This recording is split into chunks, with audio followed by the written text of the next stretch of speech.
Last lecture में हम लोगों ने डिस्कस किया था टेक्सोनॉमिकल एड्स के बारे में, और हर्बेरियम के प्रोसीजर पे हम लोग चल रहे थे कि हर्बेरियम कैसे बनाया जाता है और उसके क्या क्या उसके प्रोसीजर्स हैं। तो यहाँ पे टेक्सोनॉमिकल एड्स की हम लोग बात कर रहे थे, जिसमें हम लोग हर्बेरियम पे डिस्कस कर रहे थे। तो इसमें हमने आपको बहुत सारी चीज़ें बताई थी कि किस तरीके से क्या क्या कंटेंट्स थे। लास्ट लेक्चर में हमने डिस्कस किया था। देखिए यहाँ पे जो मैंने सबसे पहला ये स्टार्टिंग में एक प्लांट लगा हुआ है, इसको हमने बताया था ये फर्न होता है। और फर्न आप लोग टेरिडोफाइट सेक्शन में जब प्लांट्स पढ़ेंगे तो आप टेरिडोफाइट सेक्शन में पढ़ेंगे। इसमें कोई फ्लावर्स नहीं बनते हैं, ठीक है। इसको वेस्कुलर क्रिप्टोगैम्स भी कहते हैं, क्योंकि यहाँ पे सबसे पहले वेस्कुलर सिस्टम डेवलप हुआ था। और ये देखिए प्लांट है, ये फ्रॉम द, आप ये देखिए यहाँ पे इसके ये रूट फॉर्मेशंस लग रही है, but these are rhizoids basically, these are not true roots. और ये जो आपको दिख रहा है इसके जस्ट पीछे यहीं पे ये जो पत्तियां अभी थोड़े दिन बाद आप देखिएगा यहाँ स्पोर फॉर्मेशन होगा। तो एक ये हर्बेरियम मटेरियल जो हमने स्टार्टिंग में यहाँ पे लगाया है आपको। और एक इम्पॉर्टेंट बात आप लोग को हम बताना चाह रहे हैं कि जब आप टेरिडोफाइट स्पेशली पढ़ेंगे तो वहाँ पे आप देखेंगे एक तरह की वर्नेशन होती है इसमें, जिसको सिरसिन्नेट वर्नेशन कहते हैं। ये मुड़ा मुड़ा जैसे कॉइलिंग नहीं होती है खूब ज्यादा, उसी तरह की यहाँ पे कॉइलिंग दिख रही है सबको कॉइलिंग, ठीक है। ये हर सैंपल में आप देखेंगे ये एक्चुअली ये इनिशिएशन ऑफ आपका लीफ होता है, ठीक है। तो ये सबसे एकदम बडिंग स्टेट में है, इसी को हम कहते हैं circinate vernation. This is very important. तो ये प्लांट मेरा मकसद इसलिए था दिखाने के लिए कि because I was showing you यहाँ पे, तो मैंने कहा कि चलो इसको दिखा देते हैं आप सभी को, ठीक है। तो ये प्लांट जो आपको वहाँ मिल जाएगा जब आप दीवार देखते हो, कोई टूटी फूटी दीवार होगी, अगर थोड़ा बहुत उसमें पानी मॉइस्चर होगा तो वहां से निकला हुआ होता है, देखा है सभी ने? yes, हाँ। तो ये एक तरह का फर्न है, ठीक है, विच इज नॉन फ्लावरिंग। ये सब हम डिस्कस कर चुके थे। हम लोग टेक्निक्स पे बात कर रहे थे, टेक्निक्स ऑफ हर्बेरियम। और हम लोगों ने कलेक्शन जो प्रोसीजर था, प्रेसिंग जो प्रोसीजर था, ये हम लोग डिस्कस कर रहे थे। देखिए कलेक्शन में एक इम्पॉर्टेंट चीज यहाँ पे है, ये सारे अपैरेटस मैंने दिखाया था कि ये कोई प्लांट है आपका, ठीक है। इसको आपने सेलेक्ट किया फॉर दी कलेक्शन, ठीक है। जब हम कलेक्शन करते हैं तो यहाँ पे ये आपको दिख रहा है, ये एक एम्प्टी वेस्कुलम है। लास्ट लेक्चर में हमने आपको बताया था कि ये एक वेस्कुलम या एक, जैसे आप पॉलीथीन जनरली क्या करते हो, आप कोई पॉलीथीन उठाओगे, उस पॉलीथीन में लेके उसको प्लांट को, मान लीजिए ये प्लांट मुझे लाना है, तो मैं क्या करूंगी, इस प्लांट को इस पॉलीथीन में डाल के फिर ऐसे रैप करके ऐसे बांध देंगे, ठीक है। बांधने से क्या फायदा होता है, एक मॉइस्चर कंटेंट उसका बना रहता है। उसी तरह का अगर मान लीजिए हमने बताया था कि आपको दिल्ली से या लखनऊ से कोई प्लांट लेके आना है, तो आप क्या करोगे, ये एक अपैरेटस है जिसको आप वेस्कुलम कहते हो। कॉस्ट इसकी 200 से लेके 850 तक मिल जाता है मार्केट में। इसका फायदा क्या होता है, इसका फायदा ये होता है कि ये एक कंडीशन प्रोवाइड करता है प्लांट को, ताकि वो अपने मॉइस्चर को और उसके जो आपने सैंपल कलेक्ट किया है उसको मेंटेन कर सके, उसकी ह्यूमिडिटी, मॉइस्चर कंटेंट उसको, ठीक है। तो ये आपके मैंने सिलेबस में देखा है, कई जगह ये दिया हुआ है वेस्कुलम, तो मैंने कहा दिखा दूं आप लोग को। ये देखिए ये प्लांट आपको दिख रहा है जिसमें कि आप, ये वेस्कुलम है, दिख रहा है सबको? इसमें देखिए यहाँ पे ये प्लांट है, ठीक है। प्लांट यहाँ पे इकट्ठा करके रखा हुआ है इन लोगों ने। तो ये एक्चुअली जो बोटानिकल बॉक्स होता है, what is it, vasculum is a botanical box, ठीक है। ये एक तरह का स्टिफ कंटेनर होता है जो कि बोटानिस्ट यूज करते हैं for the sample collection of the herbarium, ठीक है। हर्ब से बना है हर्बेरियम, ठीक है।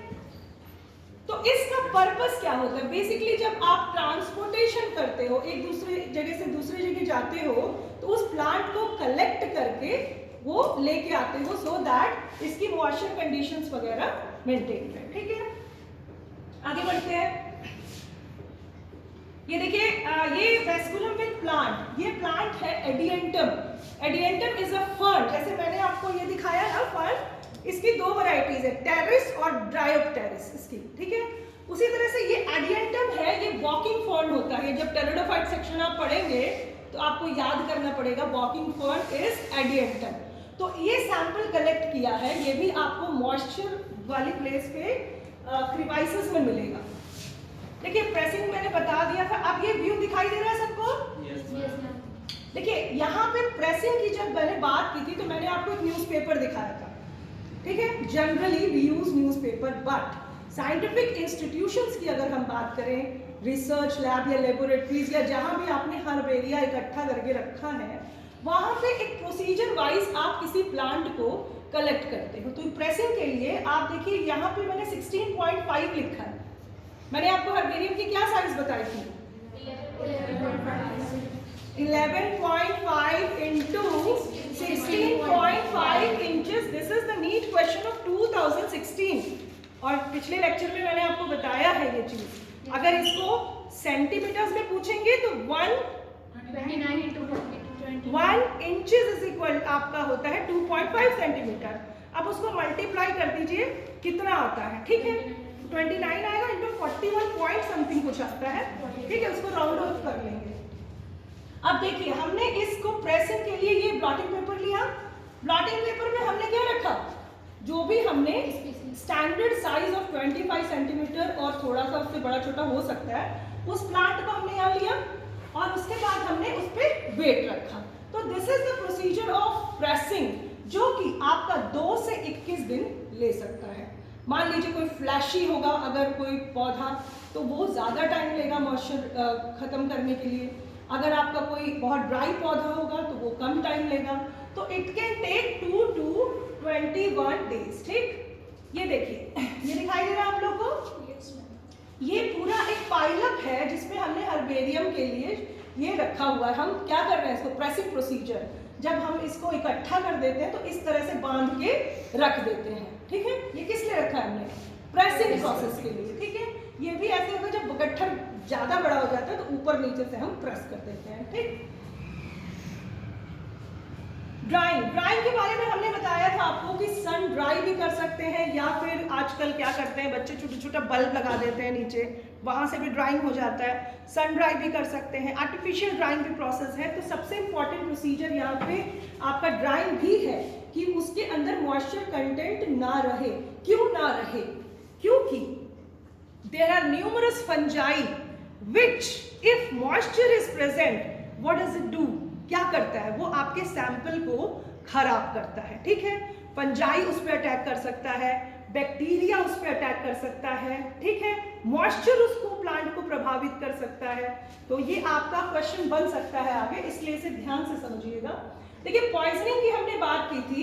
हमने कहा था कि मर्क्यूरी क्लोराइड जब हम सैंपल तैयार करते हैं तो मर्क्यूरी, यहाँ 2 चीज आएगी आपके पास, एक होगा फ्यूमिगेशन और एक होगा पॉइजनिंग।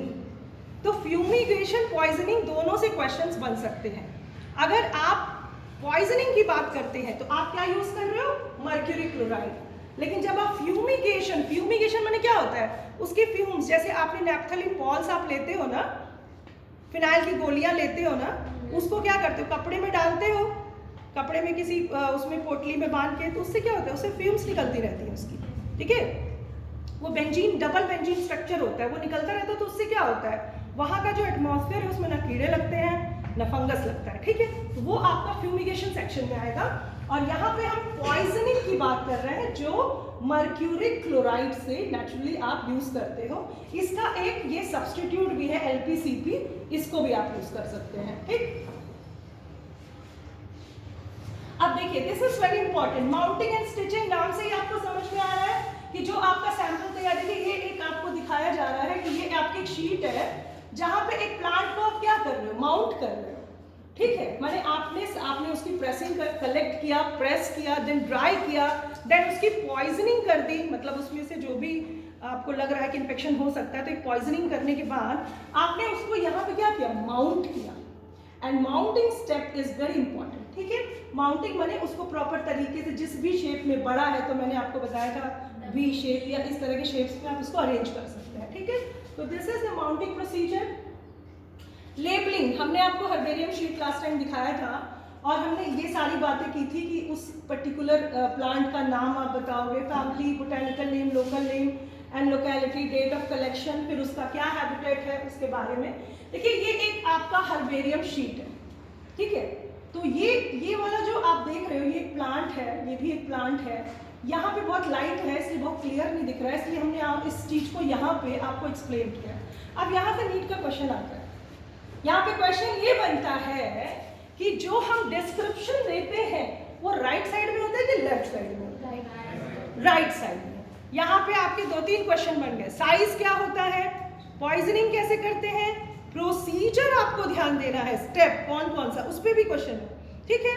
तो यहाँ पे हमने देखा कि जब आप कोई प्लांट इसको बीच में आपने लगाया है, आपको ध्यान रखना है कि 25 सेंटीमीटर या उससे ज़्यादा क्रॉस ना करें, क्योंकि आपकी साइज कितनी है 11.5 इंटू 16.5 इंचेस, तो 25 सेंटीमीटर से ज़्यादा ये ना बढ़े, ठीक है। और कहाँ पे आप डिस्क्रिप्शन कहाँ दोगे आप? राइट साइड में, ठीक। आगे बढ़ते हैं, स्टोरेज की बात करते हैं। अब स्टोरेज इज वेरी इंपॉर्टेंट। हम कुछ भी खरीद के लाते हैं उसमें क्या हो जाता है यार, कीड़े लग जाते हैं। अगर हमें 1 साल 2 साल 3 साल, तो हमारे देश में क्या है, कोल्ड स्टोरेज है, ऐसे स्टोरेज सिस्टम्स है ना, मगर आप इनको नहीं रख सकते because they are in the dried form. तो ड्राइड फॉर्म के लिए हम क्या करेंगे, हम स्टोरेज कैसे करेंगे, जो भी हमारे पास प्लांट स्पेसिमेन होगा उसको हम प्रॉपर आइडेंटिफाई करने के बाद स्टील कैबिन्स में हम उसको स्टोर करेंगे। ज़्यादातर हम स्टील कैबिन्स यूज करते हैं, लकड़ी में दीमक बहुत जल्दी लगते हैं इस वजह से, हालांकि वो भी यूज होता है, ठीक। ये देखिए, ये आपको दिखाई दे रहा है, ये एक कमरे टाइप का आपको दिख रहा है, हॉल टाइप का, ठीक है। यहाँ पे ये रैक्स दिखाई दे रही है आपको, ठीक है, ये रैक्स है और यहाँ पे कुछ लोग काम कर रहे हैं, ठीक है। काम करते समय ये दिखाया जा रहा है कि हर्बेरियम शीट्स को ये प्रॉपर तरीके से मैनेज कर रहे हैं। इनको हम कहते हैं, ऐसी जगहों को रिपोजिटरीज, क्या कहते हैं, रिपोजिटरीज। अब जैसे हमारे यहाँ पे रिपोजिटरीज अगर हम लोग देखें तो NBRI नाम सुने, नेशनल बोटानिकल रिसर्च इंस्टीट्यूट, कहाँ है, लखनऊ। वहाँ पे बहुत बड़ा रिपोजिटरी है, वहाँ भी है, आपके हावड़ा में भी है, सेंट्रल जो आपका बोटानिकल गार्डन है वहाँ पे भी है, रॉयल बोटानिकल गार्डन क्यू जो है उसके पास भी बहुत बड़ा हर्बेरियम है। यानी कि हम बात कर रहे हैं हर्बेरियम की जहाँ बड़ी बड़ी रिपोजिटरीज हैं। रिपोजिटरीज क्या होती है, these are basically the collection centres, जहाँ पे हम प्रॉपर तरीके से बनाए हुए हर्बेरियम को स्टोर करते हैं, ठीक है। ये देखिए, यहाँ पे आपको एक साइंटिस्ट टाइप के एक दिख रहे हैं, यहाँ पे भी कोई दिख रहा है। ये लोग क्या कर रहे हैं, देखिए ये पूरा देख रहे हैं आप कितने तरीके से रखा गया है। ये हर्बेरियम एक एक इसमें भी आपके फैमिलीज के हिसाब से होता है या प्लांट्स के हिसाब से। अगर हमने पिछली बार क्या डिस्कस किया था, सोलेनेसी को डिस्कस किया था, तो उसमें हमने बताया तो एक आपका रैक सिर्फ सोलेनेसी के लिए होगा, एक आपके लिए कन्वल्वुलेसी के लिए, एक रोजेसी, रूटेसी, व्हाटएवर, ठीक है। तो उसके क्या होंगे, उनके जो हर्बेरियम प्रिपेयर्ड रहेंगे वो इस तरीके से रिपोजिटरीज में डिफरेंट रैक्स पे स्टोर्ड रहेंगे, क्लियर है। और यहाँ पे देखिए ये सब बड़े बड़े पार्ट्स, ये सब बड़े बड़े पार्ट्स हम लोग एज अ म्यूजियम में भेज दिए जाए, वहां पे स्टोर होगा, ठीक है। क्लियर है सबको रिपोजिटरीज। ये भी एक एग्जाम्पल है, डिफरेंट रिपोजिटरीज हैं, तरीके हैं किस तरीके से हर्बेरियम को हम रखते हैं। ये देखिए, ये आपको डायग्राम देखिए, यहाँ पे देखिए रूटेसी फैमिली, टेनेंटुलेसी, एपिएसी, पेपरोरेसी, क्रूसीफेरी, मालवेसी एटसेट्रा, बहुत सारी फैमिलीज का इन लोगों ने, ये आप अपने घर में भी बना सकते हो।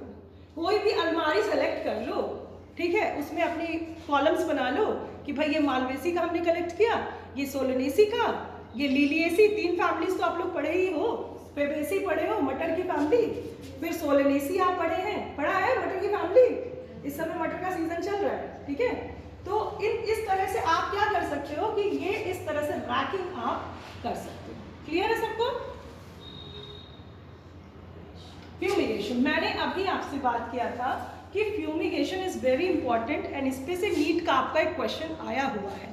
देखिए, फ्यूमिगेशन आपने देखा होगा अक्सर बाहर स्प्रे किया जाता है मच्छरों को मारने के लिए, फ्यूमिगेशन वर्ड हम लोग यूज करते हैं, लेकिन हम फॉर द हर्बेरियम जो आपने रिपोजिटरीज देखी थी ना, अलमारी के रैक्स देखे थे ना, तो वहां पे हम क्या करते हैं, उन रैक्स में ये आपका है नैप्थलीन बॉल, ये सफेद वाला है और ये कलर्ड, आजकल फिनाइल की गोली जिसको कहते हो, फिनाइल की गोली जो होती है वो आपके डिफरेंट कलर्स में भी अब आने लगी है मार्केट में।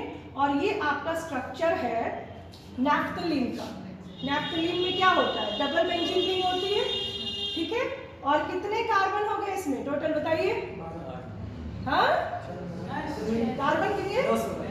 कार्बन आपके 10, C10। और ये कितना हो गया हाइड्रोजन? 8। कितना टाइम लगेगा? C10H8, ये आपका फॉर्मूला हो गया। तो अब घर में फिनाइल की गोली जो है उसको क्या बोलोगे? नैप्थलीन बॉल्स, ठीक है। अब इन बॉल्स को हम क्या करते हैं कि जो कपड़ा मसलिन क्लॉथ में हम रख देते हैं, उसकी पोटली बना देते हैं और डिफरेंट रिपोजिटरीज की जो रैक्स हैं उनके अंदर हम रख देते हैं, सो दैट फ्यूम्स निकलती रहती हैं उससे, ठीक है। वो एरोमेटिक कंपाउंड है, बेंजीन इज अ, ये naphthalene is a aromatic compound, तो उससे एक एरोमा निकलती रहती है जिससे वहाँ पे जो फंगस हैं, इंसेक्ट्स हैं, टर्माइट्स हैं, वो क्या होते हैं, वो किल हो जाते हैं, ठीक है, या वो रिप्रोड्यूस नहीं कर पाते हैं। आगे बढ़ते हैं, रोल ऑफ हर्बेरियम। देखिए ये this is very important. Role of herbarium जो है आपका repositories of preserved plant collections. कैसे प्लांट कलेक्टेड किए आपने? नेचुरल हैबिटेट में। इफ आई एम आस्किंग कि क्या ये लिविंग कंडीशन में है या डेड कंडीशन में है? डेड। तो डेड में आपकी दो चीजें आएंगी, एक म्यूजियम आएगा और दूसरा हर्बेरियम आएगा, ठीक है। तो यहाँ पे जो रिपोजिटरीज है वो किसमें है? प्रिजर्व प्लांट कलेक्शन, ठीक। अच्छा, यहाँ पे देखिए दूसरा लिखा है कि it plant biodiversity history of a country और रीजन। मान लीजिए आप शिमला में चले गए और शिमला में आपको जाके ये देखना हो कि किस किस तरह की प्लांट वैरायटीज यहाँ पे हैं। जैसे हम स्ट्रॉबेरी खाते हैं, तो स्ट्रॉबेरी किस मौसम में होता है?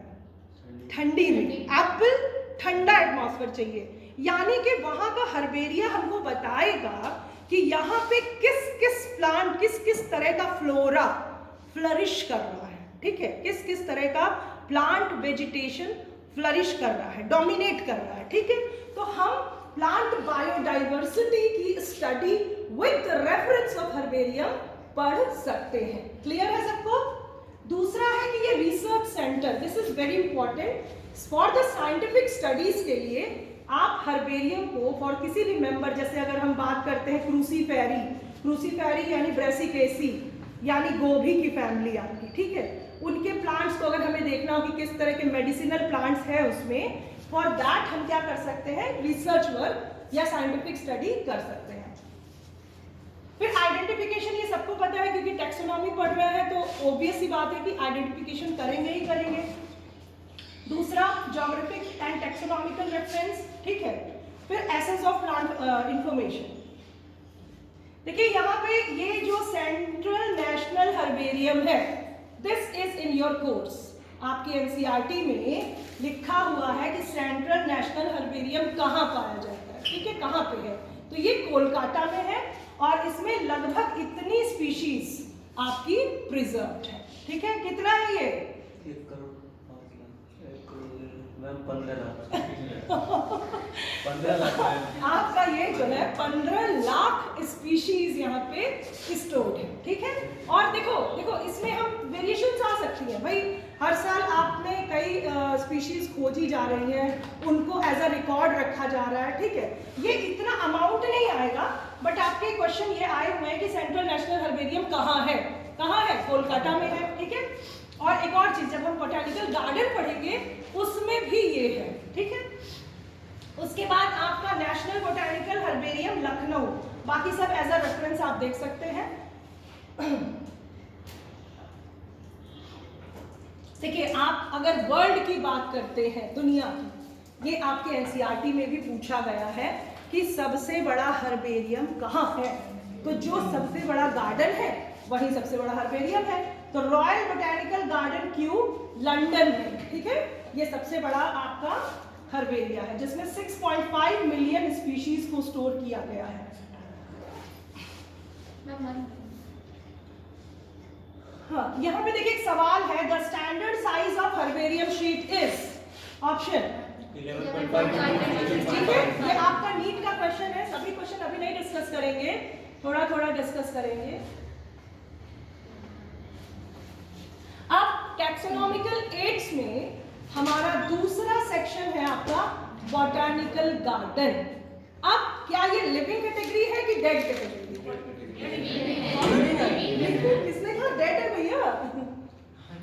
या तुम लोग किसी दिन मुझे भी कह दोगे कि मैं डेड हूँ, भूत मेरा पढ़ा रहा है यहाँ पे। तो आप ये जान लीजिए कि जो आपका बोटैनिकल गार्डन है, जूलॉजिकल पार्क्स हैं या जूलॉजिकल गार्डन्स हैं या बोटैनिकल गार्डन्स, ये सब लिविंग की कैटेगरी में आएगा। आपका केवल जो डेड जैसे म्यूजियम हो गए ये सब आपके। ये Victoria regia lily, water lily, largest इसकी जो ये देखिए लीफ जो है काफी बड़ा बड़ा होता है। तो बोटैनिकल गार्डन ये क्यू का व्यू है इंग्लैंड का। देखिए question is what is in a botanical garden. Botanical garden में क्या क्या होता है या बोटैनिकल गार्डन क्या होता है, ठीक है। तो इसमें हम लिविंग प्लांट्स को रखते हैं। किसको रखते हैं? लिविंग प्लांट्स की, उनकी स्टडी करते हैं। अब वो कुछ भी हो सकते हैं आपके लिविंग प्लांट्स, ठीक है। यहाँ पे है कि what is the function of botanical garden. Botanical garden का फंक्शन होता है कि वो मेंटेनेंस करता है लिविंग कलेक्शन ऑफ प्लांट्स का। कि जो भी मान लीजिए मैं आपको गोरखपुर यूनिवर्सिटी का बात बताती हूँ। When I was in MSc, ठीक है, हमारे प्रोफेसर थे एसके सिंह सर। तो he is renowned taxonomist of Purvanchal, और हम लोगों को वो कुसमी जंगल ले गए थे। और कुसमी जंगल से ऐसे बहुत सारे प्लांट्स थे जो वो यहाँ पे लाके, जो 4.2 एकर्स में आपका यहाँ पे बोटैनिकल गार्डन है, उसमें उन्होंने कई प्लांट्स हम लोगों से लगवाया था, ठीक है। हम लोगों ने खुद लगाया था सर के साथ। तो it was very interesting at that time. तो आप क्या करते हो कि maintenance of a living collection of plants under scientific management, this is very important. घर में आप लाते हो, कोई भी पौधा लाके लगा दिया, उसमें ना उसको न्यूट्रिएंट्स का ध्यान दिया कि उसमें मैक्रो न्यूट्रिएंट्स चाहिए कि माइक्रो न्यूट्रिएंट्स चाहिए, या उसको कैसा सॉइल चाहिए। एलोवेरा को खूब पानी डाल दिया है, और जो आपकी तुलसी है उसको एकदम ड्राई सॉइल में रख दिया।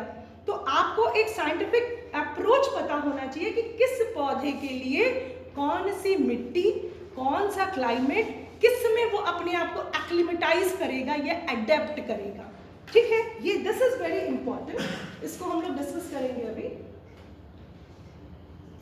देखिए इसमें यहाँ पे पूछा है कि आर्बोरेटम एंड बोटैनिकल गार्डन में क्या अंतर है, कोई बताएगा? What is arboretum?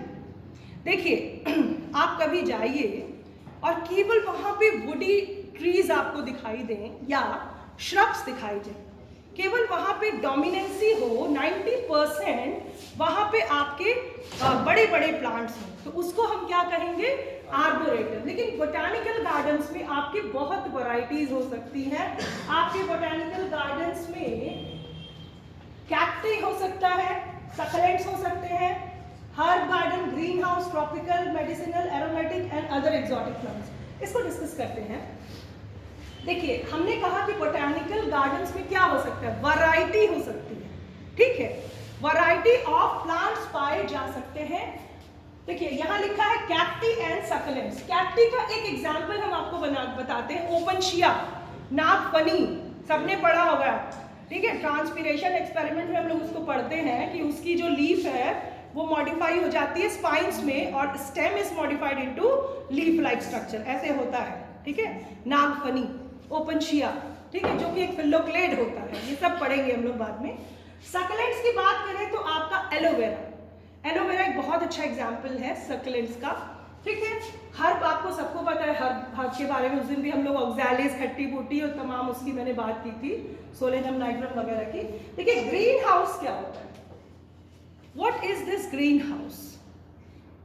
एक्चुअली देखिए होता क्या है, कई प्लांट्स को हम एक प्रॉपर सनलाइट देते हैं, जैसे वो जो बहुत ज़्यादा सनलाइट नहीं लेंगे, एक नॉर्मल सनलाइट लेंगे, नॉर्मल मॉइस्चर कंटेंट रहेगा, तो उसके लिए एक हाउस ग्लास हाउस का निर्माण होता है, जो आपकी पर्टिकुलर वेवलेंथ ऑफ लाइट वहां आएगी और उस प्लांट को ग्रो करने में हेल्प करेगी। एक ग्रीन हाउस इफेक्ट भी आप पढ़ते हैं ग्लोबल वार्मिंग में, उसको भी आप रिलेट कर सकते हैं, उसे हम लोग बाद में देखेंगे।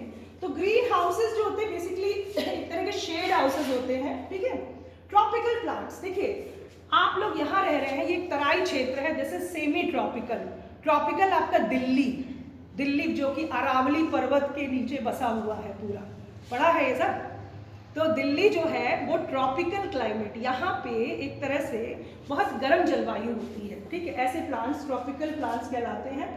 मेडिसिनल प्लांट सबको पता है, कोरोना ने सबको बता दिया कि भाई औषधि क्या होती है, ठीक है। मेडिसिनल प्लांट्स क्या होते हैं, जैसे एक प्लांट की मैंने बात की थी राउवल्पिया सर्पेंटाइना की पिछले लेक्चर में, तुलसी आपकी, अश्वगंधा, नीम, ये सब क्या है, दीज आर मेडिसिनल प्लांट्स, ठीक है। अब जो रेयर मेडिसिनल प्लांट्स होंगे, जो आपके एंडेंजर्ड स्पीशीज होंगी, उनको आप एक अच्छा एटमॉस्फेयर बोटानिकल गार्डन में, अगर ग्रीन हाउस की जरूरत है तो ग्रीन हाउस में, या अगर उसको जैसा भी एडेप्टेशन चाहिए होगा वहां पे एक एटमॉस्फेयर प्रोवाइड करा के आप बोटानिकल गार्डन्स में ग्रो कर सकते हैं। क्लियर है सबको? एरोमेटिक एंड टेक्सटाइल प्लांट्स, देखिए इकोनॉमी की हम बात करते हैं। जब गर्मी आती है तो पसीना होता है, ठीक है। पसीने से क्या होती है, स्मेल आती है, तो आप परफ्यूम यूज करते हैं। तो हम क्या कहते हैं कि भाई एरोमेटिक प्लांट्स उगाओ, ठीक है। तो कई एरोमेटिक प्लांट्स ऐसे हैं जो आपके एंडेंजर्ड स्पीशीज में आ गए हैं, तो उनको भी एक ऐसा एटमॉस्फेयर बोटानिकल गार्डन देता है। और बोटानिकल गार्डन्स के लिए एक वर्ड हम यूज करते हैं जो नीट के क्वेश्चन में आपका आता है, which is your ex situ conservation. जब हम किसी जीव को ऐसी स्थिति देते हैं कि उसको हम नेचुरल हैबिटेट में ग्रो कर सकें, तो वो ex situ कंडीशन कहलाती है। कहने का मतलब ये है, आप उस समय पढ़ेंगे इन सीटू और ex situ कंजर्वेशन। हमने इसको आर्टिफिशियली ग्रो किया है बोटानिकल गार्डन को, ये नेचुरल जंगल नहीं है कि आप नेशनल पार्क की बात करो, नेशनल पार्क वगैरह वो दूसरी चीज हो जाएगी, वो इन सीटू कंजर्वेशन होंगे जो अपने आप चीजों को उत्पन्न होंगे। और इसको क्या कर रहे हैं भाई, हमने रॉयल बोटानिकल गार्डन बनाया, क्यों इंग्लैंड में, वो आर्टिफिशियल है, वो आपने बनाया है। मेरा मन किया, मेरा सपना है कि भाई जब मैं रिटायर हूं तो मैं एक बोटानिकल गार्डन बनाऊं, ठीक है, रियल में मेरा यही सपना है। तो हम क्या करेंगे, बहुत बड़ा सा लैंड खरीदेंगे, खूब सारा पैसा होगा, लैंड खरीदेंगे, फिर हम वहाँ से दिल्ली से, कश्मीर से या तमाम जगहों से प्लांट्स लेके हम आएंगे, ठीक है, और उनको हम यहाँ एक एटमॉस्फेयर देके उसको ग्रो करेंगे। तो इस तरह के कंजर्वेशन को हम ex situ कंजर्वेशन कहते हैं, ठीक है। फिर यहाँ अदर देखिए एक्सोटिक प्लांट्स क्या होते हैं। एक्सोटिक प्लांट्स का बहुत एग्जाम्पल आपके पास है। एक सबसे बढ़िया एग्जाम्पल है वाटर हाइसिनिथ, जलकुंभी, फिर टेक्टोना ग्रैंडिस, ठीक है, सॉरी टेक्टोना ग्रैंडिस नहीं है, वर्बिना का मेंबर है, मुझे एग्जैक्टली याद नहीं आ रहा है इस समय, ठीक है। उसके बाद आपका पार्थेनियम हिस्टोफोरस। तो ये सब जो प्लांट्स है ना, ये एक्सोटिक हैबिटेट, माने इन्हें दूसरा एटमॉस्फेयर चाहिए होता है, ठीक है। हालांकि ये दोनों वीड्स का मैंने आपको एग्जाम्पल दिया है। कुछ एक्सोटिक प्लांट्स ऐसे हैं जिनको हम बाहर से ले आते हैं और वैसा ही एटमॉस्फेयर उसको देते हैं और उसको अपने बोटानिकल गार्डन्स में ग्रो करवाते हैं, ठीक है। देखिए ये तो खैर है, who is responsible for botanical gardens. Botanical gardens के लिए कौन रेस्पॉन्सिबल होता है, जैसे for example Deendayal Gorakhpur university, आप गोरखपुर में हो ना, यूनिवर्सिटी गए हो, बोटानिकल गार्डन गए हो वहाँ पे? नो मैम, तो वो कहाँ, you are the biologist, doctors, तो डॉक्टर्स को जाइए, अभी आप मान लो किसी को दवा दे रहे हो तो उसको कहोगे कि भाई ये आप खा लो, ठीक है, तो आपको भी पता होना चाहिए ना। तो किसी दिन जाओ प्लान करके, परमिशन लेके वहाँ पे देखो, वहाँ पे क्या क्या है वो भी हम अभी आपको बता देंगे, तो हाँ लेके चलेंगे, ठीक है। Botanical gardens are often run by universities and scientific research organization, जैसे हमने अभी बताया आपके गोरखपुर में ही है, बाकी ये सब चीजें तो आप जानते ही है। साइंटिफिक रिसर्च कंजर्वेशन मैंने बता ही दिया कि ex situ कंजर्वेशन के लिए, ठीक है। क्लाइमेट चेंज के लिए बहुत इंपॉर्टेंट है। आप जान रहे हैं कि पूरी दुनिया जो है वो ग्लोबल वार्मिंग जैसा कॉन्सेप्ट झेल रही है। बिल्डिंग्स और तमाम कंस्ट्रक्शन, फ्लैट खरीद लो, ये खरीद लो, मगर पेड़ मत लगाओ, ठीक है। तो ये जिम्मेदारी कुछ ही को दे दी गई है कि बोटेनिकल गार्डन्स और ये वो तरह की चीज़ों को। तो बोटेनिकल गार्डन्स जो हैं they are also very good for the climate, ठीक है। वहाँ पे बहुत बड़े बड़े प्लांट्स हम लगा रहे हैं, बहुत दूर दूर तक फैले हुए हैं, एकर्स ऑफ लैंड्स में फैले हुए हैं, ठीक है, हेक्टेयर्स में फैले हुए हैं। तो वो क्या करेंगे, वो आपके ऑक्सीजन कंसंट्रेशन को बढ़ाएंगे ही, ठीक है, और आपके CO2 को कम करेंगे, ग्लोबल वार्मिंग को कम करेंगे। तो एक तरह से क्लाइमेट चेंज के लिए भी बोटेनिकल गार्डन्स का बहुत बड़ा रोल है। देखिए यहाँ हम कुछ मेजर बोटेनिकल गार्डन्स की बात कर रहे हैं, ठीक है, जिसमें आपका ये जो है रॉयल, ये आपके नीट का क्वेश्चन है कि आपका सबसे बड़ा, देखिए 330 एकड़ बहुत बड़ा लैंड होता है, बहुत बड़ा 330 एकड़ में ये फैला हुआ है आपका royal botanical garden, which is situated in Q, London, ठीक है, इंग्लैंड, ठीक। Largest garden with collection of over 50,000 species. This is approximately, थोड़ा बहुत अंतर हो सकता है क्योंकि चीजें धीरे धीरे रिसर्च में बढ़ रही हैं, ठीक। दूसरा, आप यहाँ पे Indian botanical garden Sirpur Kolkata, ठीक है, this is famous for its great banyan tree, बरगद का पेड़, सभी जानते हैं, फिकस बैंगलेंसिस, ठीक है, मोरेसी फैमिली का मेंबर है। और ये तो सभी जानते हैं कि सब लोग बरगद के पेड़ के खूब बड़े बड़े प्रॉप रूट्स देखे होंगे आपने उसके, ठीक है। ये आपका लार्जेस्ट बोटेनिकल गार्डन है क्यू का। ये एक व्यू है जायंट वाटर लिली इन रॉयल बोटेनिकल गार्डन क्यू, ठीक है, इंग्लैंड का है ये, विक्टोरिया रीजिया है। ये भी आपका रॉयल बोटेनिकल गार्डन का व्यू है। ये तो मेरे हार्ट से जुड़ा हुआ है, इसीलिए मैंने यहाँ पे देखिए लिखा है कि botanical garden of my heart, DDU Gorakhpur, university Gorakhpur में 10 साल मैंने वहाँ पढ़ाई की है, अपना रिसर्च भी वहीं किया है, ठीक है।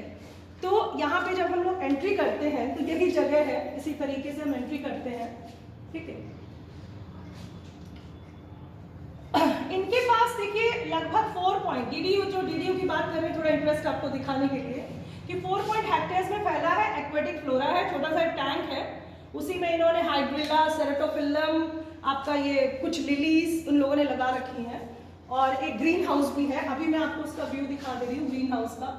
तो ये आपके कुछ बैम्बूज जिसको आप बैम्बूसा टुल्डा या डेंड्रोक्लैमस की वैरायटीज है, बैम्बू की वैरायटीज है यहाँ पे, ठीक है। तो यहाँ पे ये देखिए ये सब प्लांट्स हैं जो DDU गोरखपुर यूनिवर्सिटी में है, जैसे ग्लोरियसा है, इलियोकार्पस जिसको रुद्राक्ष कहते हैं आप, फिर जामिया पिग्मिया की स्पीशीज है, चंदन है, ऑफियोग्लॉसम, ये फर्न है, ये हम लोग कुसमी जंगल से लेके आए थे। ऑफियोग्लॉसम जो है ये कुसमी जंगल से इकट्ठा करके लाया गया था और आज वहाँ पे ग्रो कर रहा है अच्छे से। कई फर्न्स है, पाम्स है, जिम्नोस्पर्म, टेरिडोफाइट्स और ब्रायोफाइट्स भी है वहाँ पे, और 120 साल पुराना एक बनियान का ट्री भी है वहाँ पे। देखिए ग्रीन हाउस दिख रहा है आपको, समझ में आ रहा है ये? यहाँ पे देखिए हमने गमलों में कुछ प्लांट्स लगा रखे हैं। इसी गमले में हम एलोवेरा था, कई बार चुराया है मैंने, एक बार एक शीशा फूट गया था यहाँ से तो हमने यहीं से चुराया था, ठीक है। तो ये आपके एलो ग्रीन हाउस है, ये बैम्बू है, बैम्बू वैरायटी है।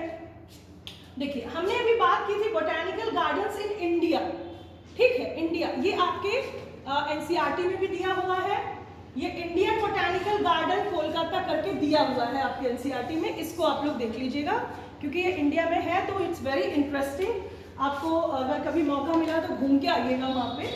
ये दूसरा आपका है national botanical garden Lucknow, NBRI, this is very important, ये आपके कोर्स में है दोनों। तीसरा आपको मैंने रॉयल बोटेनिकल, तो आपको 3 याद करने हैं, रॉयल बोटेनिकल, हर्बेरिया कह लो, गार्डन कह लो, ठीक है, क्योंकि हर्बेरिया भी वहाँ लार्जेस्ट है, गार्डन भी वहाँ का सबसे बड़ा है, ठीक है।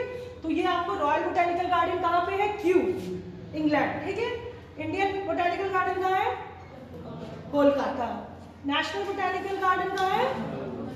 Lucknow, NBRI, national botanical research institute. उसके अलावा भी एक लालबाग है बैंगलोर में, बहुत सुंदर है, कभी मौका मिले तो जाइएगा आप लोग। फिर देहरादून में फॉरेस्ट रिसर्च इंस्टीट्यूट है, काफ़ी रिनाउंड रिसर्च इंस्टीट्यूट है ये।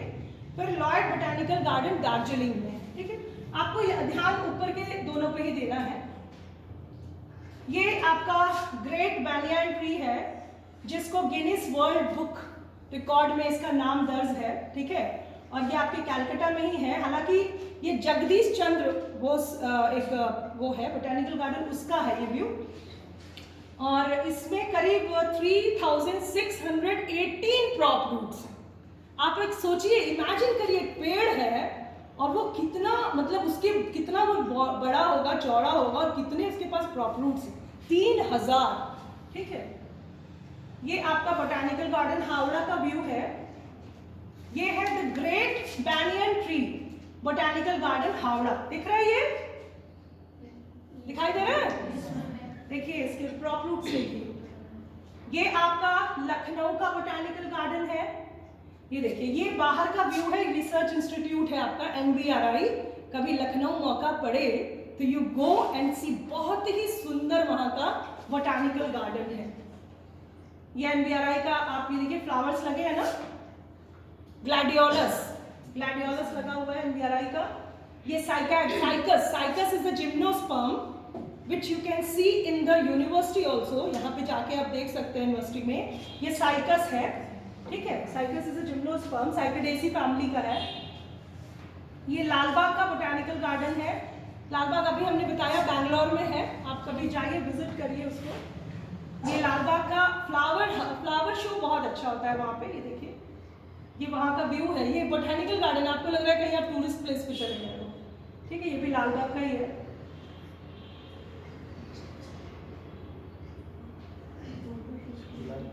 हाँ, फोटोशूट के लिए जा सकते हैं, पढ़ने के लिए नहीं जाना, फोटोशूट के लिए सब चले जाना, ठीक है। अच्छा, देखिए यहाँ पे कुछ क्वेश्चंस जो आपके काम में है वो मैं आपको बस बता दे रही हूँ यहाँ पे।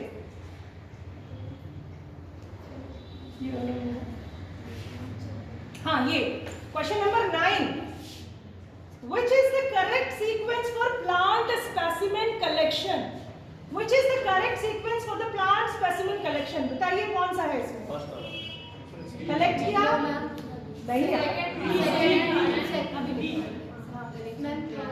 कलेक्ट किया सबसे पहले, फिर क्या करेंगे? पहले कलेक्ट किया, प्रेस करोगे, देन ड्राइंग करोगे, देन पॉइजनिंग, देन काउंटिंग, ठीक है। अभी बताया थे ना, प्रोसीजर्स पे जाएंगे, बैक अभी जाते हैं। देखिए एक क्वेश्चन यहाँ पे और था, which paper is used to dry plant specimen? parchment paper, blotting paper, ठीक है। तो blotting paper आप यूज करेंगे यहाँ पे।